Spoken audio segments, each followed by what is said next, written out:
Hello there, welcome to this video. In this video I'm going to be talking about a popular phrase or expression that is used to diffuse polemics against Islam and particularly Allah's nature. And that would be the phrase, "It befits His Majesty," or "only what befits His Majesty." And you'll often hear this phrase when you're having a dialogue with a Muslim and you're asking questions particularly about the nature of Allah, particularly about Allah's body parts, His shin, His two right hands, His face, His foot, His eyes, etc. And the Muslim simply won't be able to tell you exactly how this is, but at the same time they'll want to affirm a literal interpretation of the text. So this comes from Surah 68, Ayah 42 in regards to His shin. There's also different hadith that talk about both His shin, His right hands, His face and His eyes, etc, etc. You can also find verses in the Quran that talk about His hands and His eyes.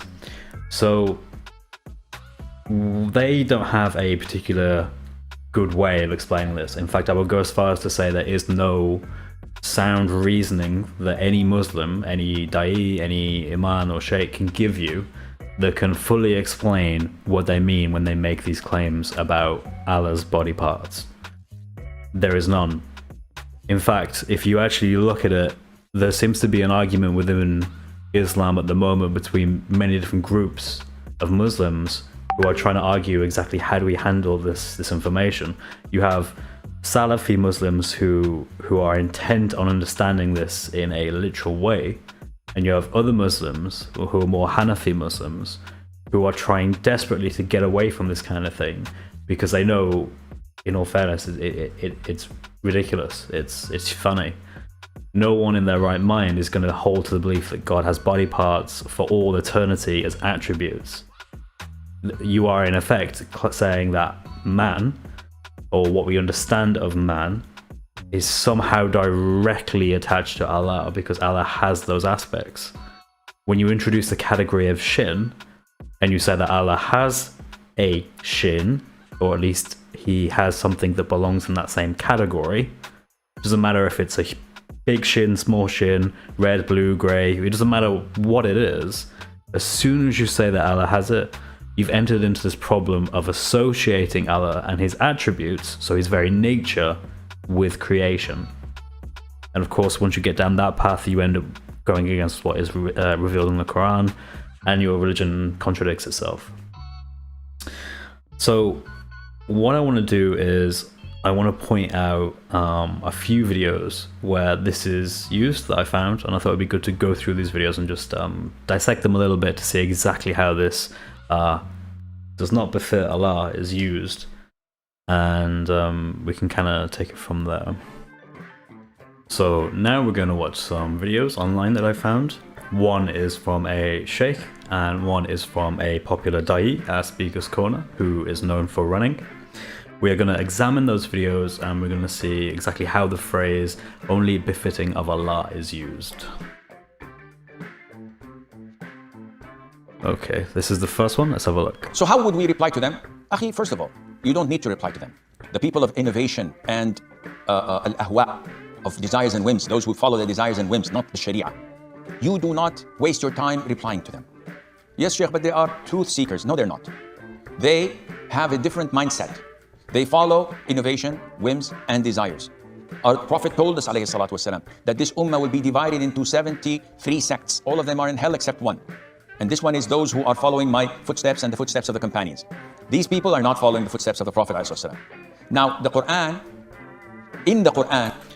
So I just want to pause it there, and I just want to point out that he's implying by saying that, by bringing up the fact there are 73 sects and only one of them is a true sect that's going to Jannah.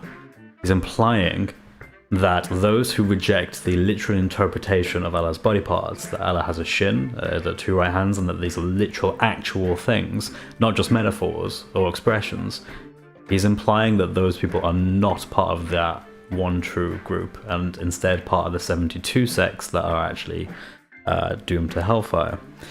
So let's keep watching. Allah tells us that this is a book that is clear in Arabic. So it's an Arabic book. And it was made clear so the Arabs understand it.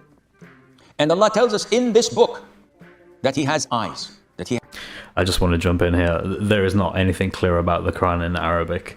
There are mysterious letters in many of the different surahs that are sort of like chapter headings or very beginnings of these chapters, and they comprise of Arabic script that no scholar, no person alive today understands what that is. It's really disingenuous to try and hold to the claim that the Quran is clear. There are many parts of the Quran that are intentionally written seemingly by, or at least according to Muhammad, by Allah, that just don't make any sense. And they don't seem as if they were ever intended to make sense. So when the Quran says that it's a clear book, it means that at best in the most loosest way you could possibly imagine. But of course, if it means it in a loose way, Muslims won't want to admit that because they have a very high view of the understanding of the Quran and the value of the text. So they force themselves into believing absurdities of just flat-out contradictions. On the one hand, the Quran is a clear book. On the other hand, there are parts of the Quran, such as Surah 3, Ayah 7, that say that it's not a clear book. There are mysterious letters. For example, I think in Surah 11, the very beginning of that surah has these mysterious letters. No scholar knows what it is. So Dr. Yasser Qadi has even written a book where he gives 12 different potential interpretations of what those letters even are. No one knows. The Quran is not a clear book. He has a face, that he has two hands. Specifically, he did not say one hand or hands. He said two hands. He specified this so that there's no ambiguity of it being a metaphor. When I say I have a hand over you, means that I have a favor over you. So I use one hand, that's it. But when I say two hands, this cannot be a metaphor. To the Arabs, they know that these are two real hands. So the hadith says that Allah Azza wa Jal has fingers. The Quran says Allah has a shin. So when we come to all of these things, and these deviant people come and say, no, this is not true. Akhi, it's in black and white, it's in Arabic. Allah is telling us, the Prophet is telling us. No. Still, this is a metaphor. It's black and white. Allah is telling us in Arabic. This is how much popular sheikhs, particularly of the Salafi school, will hold to this view, and they hold to those who reject it as deviants. That's such a wild claim, especially about something that's so obviously difficult to rationalize. There is no rational basis for thinking that God has literal body parts, especially when those body parts are body parts, right? They're part of the created order, and Allah is nothing like His creation. But Allah keeps comparing Himself to His creation. He forces the reader to take an anthropomorphic perspective on who He is. But why does Allah do that? There's no real logic. It's self-contradictory. It's kind of telling you two different things at the same time and not explaining how on earth you're meant to understand that. It'd be like if I said, I don't know, I made a claim about something that I own, and I say, look, it's not like anything you can imagine. It's not like anything you can imagine. However, it is green. And then letting you wonder exactly how on earth you're meant to interpret that without having some literal sense of something green, because it isn't a metaphor, but at the same time not being able to say you have any understanding of what it is. Well, of course you do, you know it's green. But it's green in a way you don't know. Right, in which case, why did I tell you it was green then? I haven't conveyed any information. And if that's the case, if verses like Surah 68, Ayah 42 that talks about Allah's shin don't convey any meaning, there's no information there, it's just nonsense. It's like a puzzle, a riddle, something that you can't decipher because only Allah knows the answer.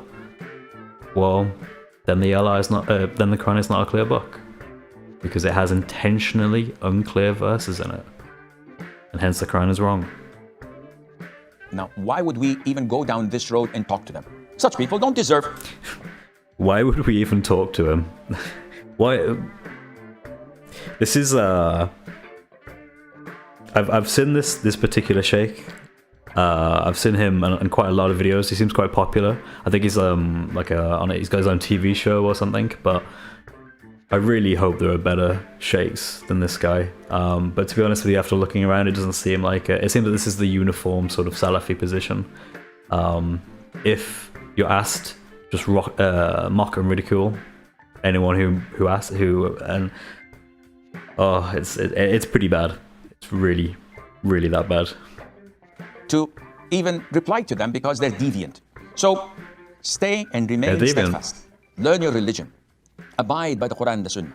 And there's a very, very beautiful book that I encourage everybody to study it, which is Al-Aqidatul Wasitiyyah of Shaykh al-Islam bin Taymiyyah. It responds to all of their doubts in straightforward, قال الله قال الرسول عليه الصلاة والسلام. If that book responded to the doubts in a really clear, straightforward way, why would he not quote from that book? Why would he not simply give a rough summary? Like, oh, you guys are, you have all these doubts because we hold that the Quran teaches that Allah has literal body parts. I don't know. Don't worry about it. This book has some answers. Let me just quickly summarize it for you. But he doesn't. It's the mark of someone who's either lying, intentionally being deceitful, or it's the mark of someone who's desperate and just doesn't want to talk about it anymore. End the conversation. There's a book. I can't explain it, I can't quote from it, but the book will solve all your answers. Next question. Okay, so this is the second video. This is from the Da'i Shamsi. Let's give this a watch. Ibn Battah rahimahullah from the Salaf in his Ibana, he said, no, we accept the hadith that Allah descends, subhanahu wa ta'ala, because Ibn Taymiyyah mentioned, the way befit His Majesty. Allah descends to the lowest heaven, the way befit His Majesty, subhanahu wa ta'ala. And a person might say, but if Allah descends, He's going to go for the third heaven, the fourth. No. The reason you are saying that, because you had to resemble Allah to His creation, that's why you are making those implications. Because you are comparing Allah to His creation. That's why the ulama of the Salaf said, كُلُّ مُعَطِّلْ مُشَبِّهِ. Every negator of Allah's attribute, he had to fall into resembling Allah to His creation. Because he had to resemble Allah to His creation, that's why he had to negate and distort the hadith of Allah's attributes. Notice that immediately he starts saying, look, you had to compare Allah to His creation. You're the one doing that. And that's wrong. That's completely wrong. It's not us that are comparing Allah to His creation. It's Allah Himself who demands that we use anthropomorphic language to think about Him. It isn't humanity that came... Well, I mean, okay, Muhammad may have done it, but my point is that the Quran itself has clear words in it where it describes Allah in anthropomorphic ways. So the scripture itself is clear that that's the correct way of looking at it. You are called to think about Allah having a shin. But you're also told not to think about it. This is the irrational position that Muslims are in, and Muslims are trying desperately to get out of, I think, or at least a good part of them are, it seems. But again, if you're part of the Salafi tradition and you hold to this, and you hold to this without any exception, without any room for metaphorical language, and it is pure literal, then that's what you get. You get nonsense. So we say, if a person say, would you do this and that? Say no. Allah descends the way befits His Majesty. And there we have it. In the way that befits His Majesty. He isn't actually going to give you an explanation. He's just saying, nope, it's done in the way that we can't understand. It's beyond our comprehension. And therefore, problem solved. We don't need to think about it anymore. We don't need to give any rational arguments. We don't need to convince you of anything. We just need to remind you that as a Muslim, you believe in Allah, so deal with it. I think a good way of kind of showing just how nonsense this argument is, and I think I've done this a few times at Speaker's Corner, is simply just to, when we talk about the incarnation and we talk about Trinity, something that is logically reasonable but isn't fully comprehensive, is simply to say, look, I'm not going to fully explain something when you yourself don't think that's necessary when talking about God's nature. If they say, look, we can't explain God's body parts, we can't explain how God can be in the lowest heaven and above His throne at the same time, we can't explain those things. We just say that only Allah knows, and it's done in a way that befits His Majesty. We could say, well, we could say the same. There is no reason why the Christian, the Jew, the Hindu, any religion couldn't just copy that same line of thinking. And this is where it kind of shows you the downfall of Islamic polemics, because they don't realize that their own arguments self-destruct their religion as like a desperate way of distracting from any kind of criticism. It's like a never-ending time bomb that they're just trying to delay as long as they can so they can get out and they can live to see another day. But they know full well that with the internet and the rise of criticism, there's no getting around this. Islam either is going to reform, or it's going to have an avalanche of apostasy. And I think that's what's coming. Well, I think it's already happening, but I think it's gonna accelerate.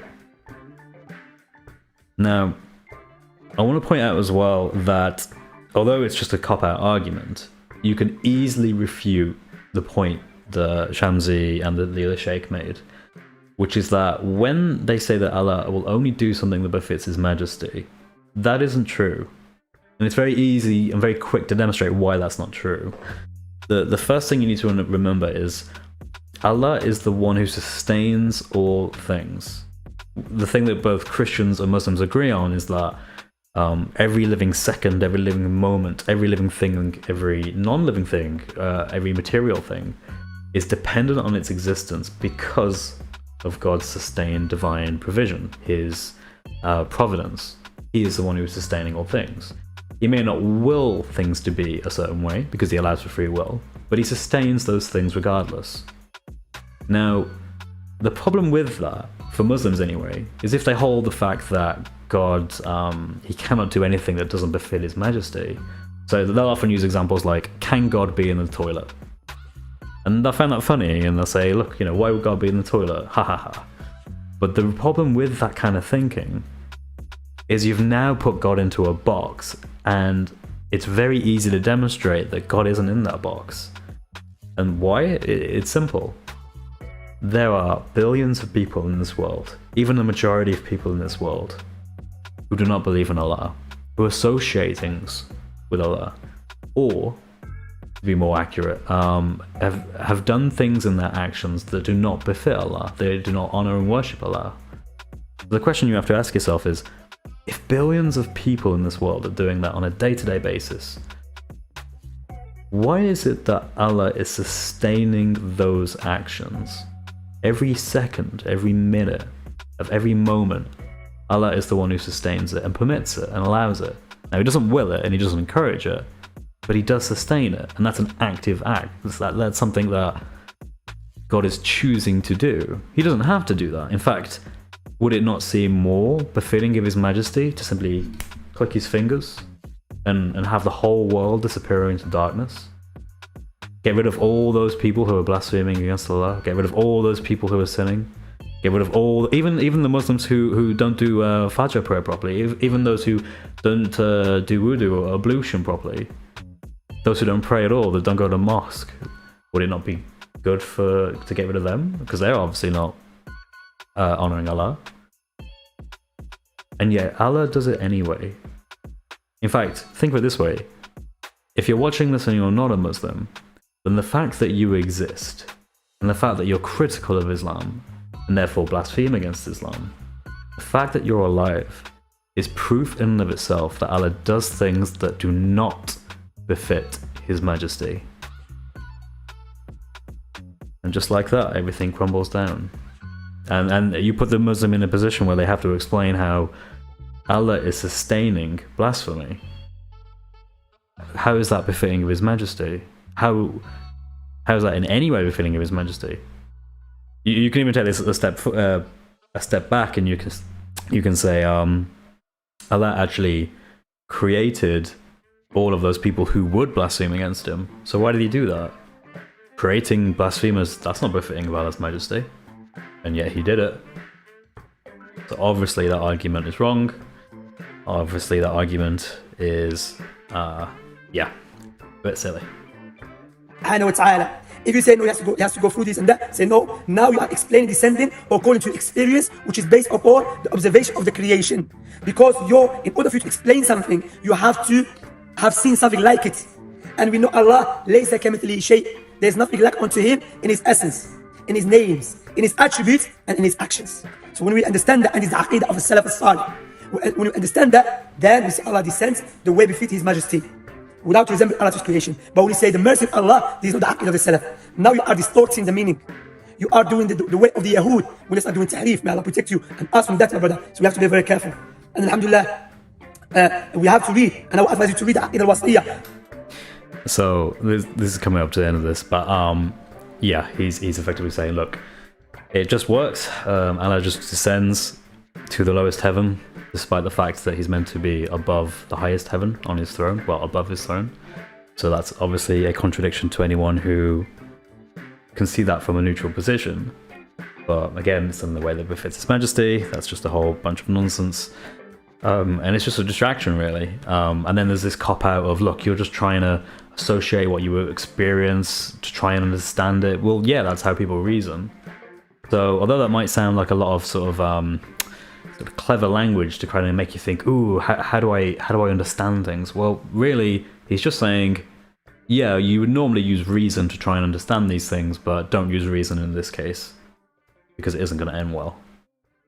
Just accept that it's done in the way that befits Allah's majesty, and yeah, stop asking questions there.